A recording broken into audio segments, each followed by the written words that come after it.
देखते हैं कि यहाँ पर क्या कहा गया है। A gulab jamun contains sugar syrup up to about 30% of its volume.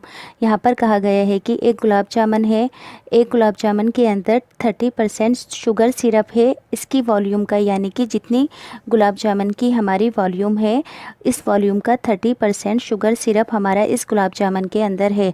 पर यहाँ पर हमें इस गुलाब जामुन की वॉल्यूम दी हुई नहीं है, तो फर्स्टली हम इस गुलाब जामुन की वॉल्यूम को फाइंड करेंगे।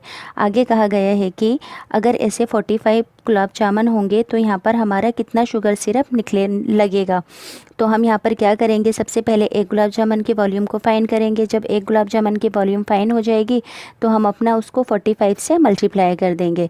फिर हमारा यहाँ पर शुगर सिरप का भी अमाउंट आ जाएगा कि 45 गुलाब जामुन के अंदर कितना शुगर सिरप कंटेन होता है। तो यहाँ पर हमें डायमीटर 2.8 क्वेश्चन के अंदर गिवन है। कहा गया है कि यहाँ पर इस गुलाब जामुन की जो शेप है वो सिलेंड्रिकल टाइप की है और इसके टॉप और बॉटम दोनों ही साइड पर एक एक हेमिस्फीयर है।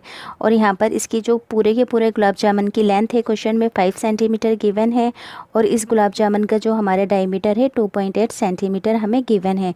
तो सबसे पहले हम अपनी रेडियस फाइंड करेंगे। रेडियस क्या होती है, हमारी डायमीटर की हाफ होती है, तो हाफ होकर आएगी ये हमारी 1.4 सेंटीमीटर।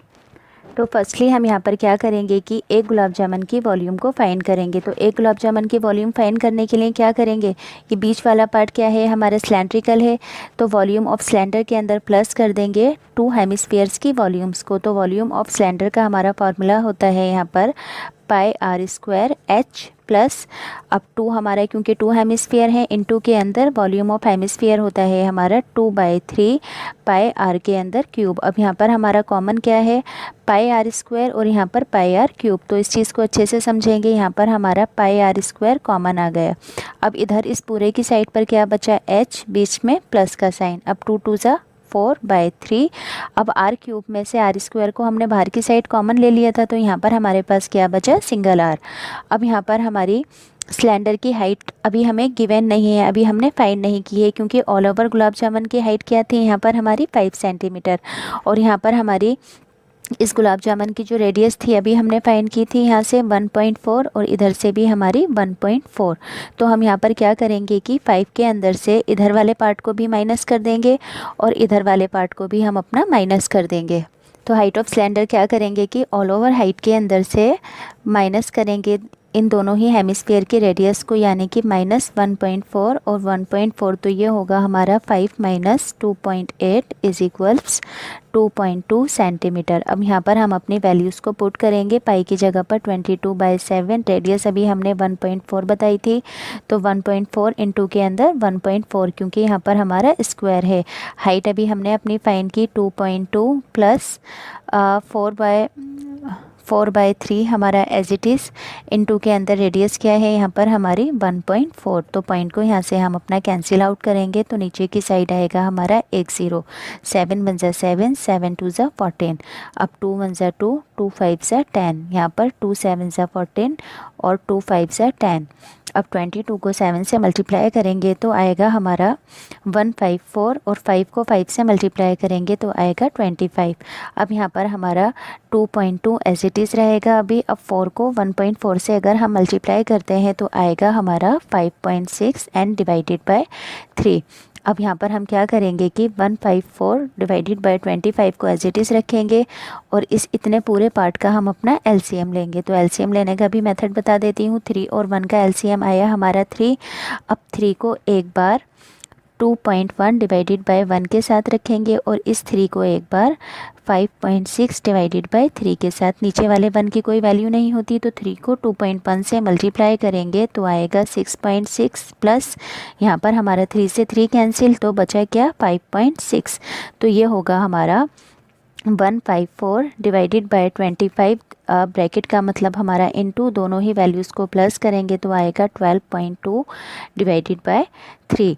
तो यहाँ पर ये हमारा कैंसिल आउट हो जाएगा। पहले पॉइंट को रिमूव करेंगे तो नीचे की साइड आ जाएगा हमारा 1 0। तो ये होगा हमारा 2 5 ज़ा 10, 2 7 ज़ा 14 और 2 7 ज़ा 14।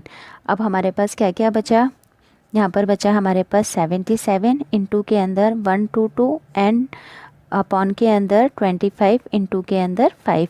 तो 7 को 122 से मल्टीप्लाई करने पर आएगा हमारा 93 94 और 25 को 5 से मल्टीप्लाई करेंगे तो आएगा 375। अब यहाँ पर नीचे वाली वैल्यू को ऊपर वाली वैल्यू से डिवाइड करेंगे तो आएगा 25.05 सेंटीमीटर। वॉल्यूम की बात की जा रही थी तो क्यूब में, तो यहाँ पर हमारी 1 गुलाब जामुन की वॉल्यूम फाइन हो गई है। तो वॉल्यूम ऑफ 45 गुलाब जामुन आ जाएगी हमारी, यानी कि हम 45 को इंटू कर देंगे एक गुलाब जामुन की वॉल्यूम से, यानी कि 25.05 से, तो इंटू होकर आएगी हमारी ये 1127.25 सेंटीमीटर क्यूब, क्योंकि वॉल्यूम हमेशा हमारी क्यूब में होती है। अब यहाँ पर हमारा वॉल्यूम ऑफ सिरप भी आ जाएगा 45 गुलाब जामुन का। तो वॉल्यूम ऑफ सिरप क्या था हमारा, मैंने स्टार्टिंग में बताया था 30% ऑफ गुलाब जामुन। तो 30% को हमेशा हम अपना 100 के अंदर दिखाते हैं, और यहाँ पर हमने इस गुलाब जामुन की जो वॉल्यूम फाइंड की थी, यहाँ पर वॉल्यूम लिख दूँ तो यहाँ पर हमारे गुलाब जामुन की 45 गुलाब जामुन की वॉल्यूम क्या थी, तो इंटू के अंदर लिखेंगे 1127.25। तो अब हम यहाँ पर एक ज़ीरो से एक ज़ीरो को कैंसिल आउट करेंगे। अब नीचे हमारा एक ज़ीरो है तो ये हो जाएगा हमारा 0.3 इंटू के अंदर 1127.25, दोनों ही वैल्यूज़ को अपना मल्टीप्लाई करेंगे तो मल्टीप्लाई होकर आएगा हमारा 338.17 सेंटीमीटर क्यूब। तो यहाँ पर हमारे 45 गुलाब जामुन के अंदर जितना भी शुगर सिरप निकल रहा था उसकी शुगर सिरप की वॉल्यूम फाइंड हो गई है। अगर आपको ये क्वेश्चन